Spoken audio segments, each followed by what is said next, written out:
ये चार दोष हैं जिनके कारण कलयुगी प्राणी का कल्याण नहीं हो पाता है। मंदाः सुमंद मतयो मंदभाग्या युपद्रुताः। पहला दोष है मंदाह का अर्थ है अलसाह, आलसी।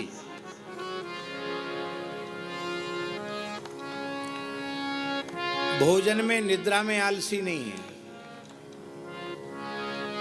इसमें आलसी नहीं है। प्रपंच में प्रमाद नहीं है। भजन साधन सत्संग में आलस है। राम भजन को में आलसी, भोजन को होशियार, भोजन में होशियार। तुलसी ऐसे जीव को बार बार धिक्कार। दूसरा दोष है सुमंदमती। सुमंदमती का अर्थ है कि है तो बहुत बुद्धिमान चतुर, लेकिन बिल्कुल पागलों के जैसा अभिनय कर रहा है। सुमंदमती महत्पुरुषों के उपदेशों का श्रवण करने के पश्चात सिद्धांत को, तत्व को, रहस्य को समझ लेने के बाद भी उसके व्यवहारिक जीवन में किंचित परिवर्तन नहीं है। यही है सुमंदमती।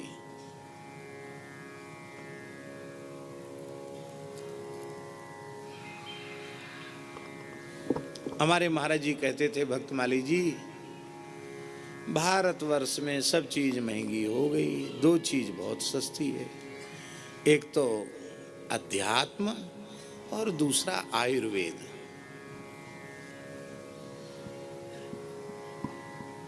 इतना सस्ता है अध्यात्म, एकदम बिना पढ़ा लिखा गंवार आदमी भी कोई न कोई ब्रह्म ज्ञान की बात, ज्ञान वैराग्य की बात सुना देगा। और आपको जुखाम हो जाए और आपसे बहुत लोग प्रेम करते हैं तो हर आदमी कोई न कोई बिना पूछे दवाई बताएगा। यदि आप पुस्तक और कलम लेके सावधानी से लिखने लग जाएं तो जुखाम के ऊपर एक पुस्तक तैयार हो जाएगी।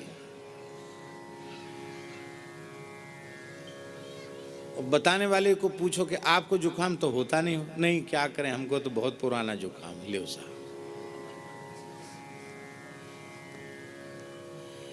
अध्यात्म के इतना सस्ता होने पर भी जीव दुख रहित नहीं हो पा रहा है, और आयुर्वेद का इतना ज्ञान होने पर भी आरोग्यता प्राप्त नहीं हो रही है।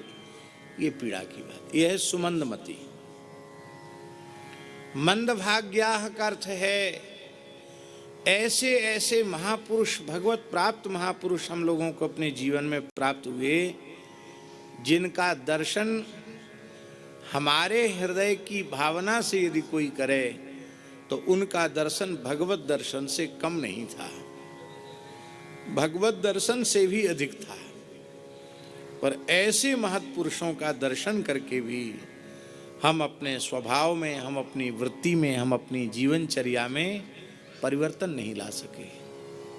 क्या लाभ लिया उन महापुरुषों की सन्निधि का? यह है मंदभाग्या। और चौथा दोष है उपद्रवग्रस्त। माने इतने बहिर्मुखी वृत्ति वाले हो गए हैं, इतने प्रपंच में, इतने अधिक लोक व्यवहार में फंस गए हैं कि उनके कारण हम साधन की सोच कर भी साधन नहीं कर पाते।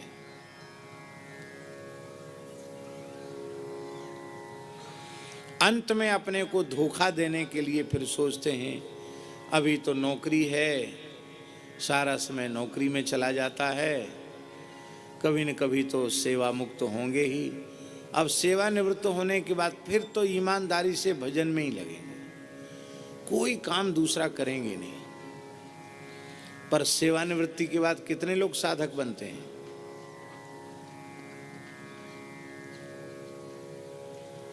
प्रायः जीवन अभिशप्त जैसा हो जाता है, समय काटे नहीं कटता है।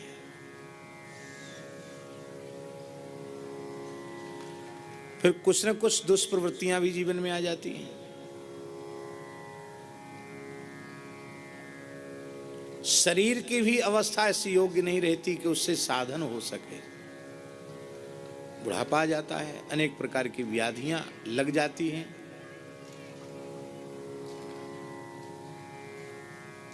व्यापार करने वाले यही सोचते हैं, खेती करने वाले यही सोचते हैं।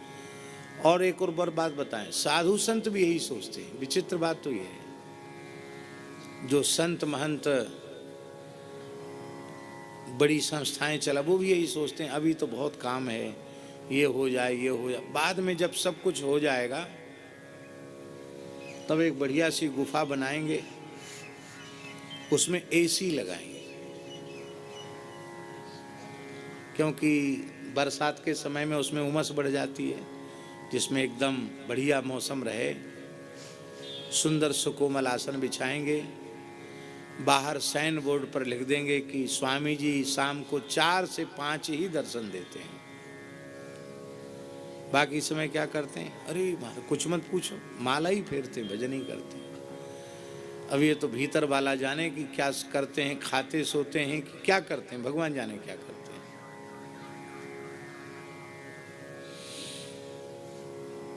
हंसाने के लिए कोई बात हम नहीं कहते। मन में तीव्र वैराग्य हो और भजन की वृत्ति हो, तब भजन बनता है। तीव्र वैराग्य न हो और भजन की वृत्ति न हो तो चाहे जितनी अनुकूलता प्राप्त हो जाए, भजन नहीं बनेगा।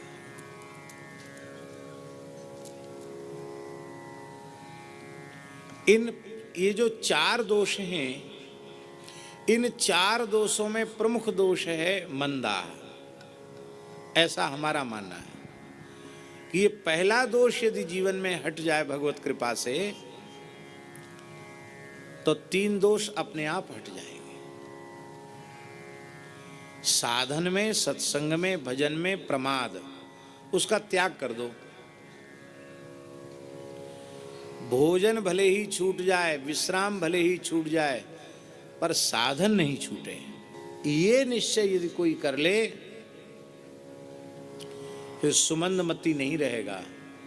फिर इतनी सावधानी से जब सत्संग करेगा, साधन करेगा, उसके जीवन में परिवर्तन हुए बिना रहेगा नहीं। तो फिर सुमंदमती नहीं होगा, ये दोष चला जाएगा। फिर मंदभाग्य भी नहीं रहेगा, सत्पुरुषों की सन्निधि का पूर्ण लाभ अनुभव में आने लग जाएगा। फिर जीवन में कोई प्रपंच भी नहीं रहेगा, उपद्रव भी नहीं रहेगा।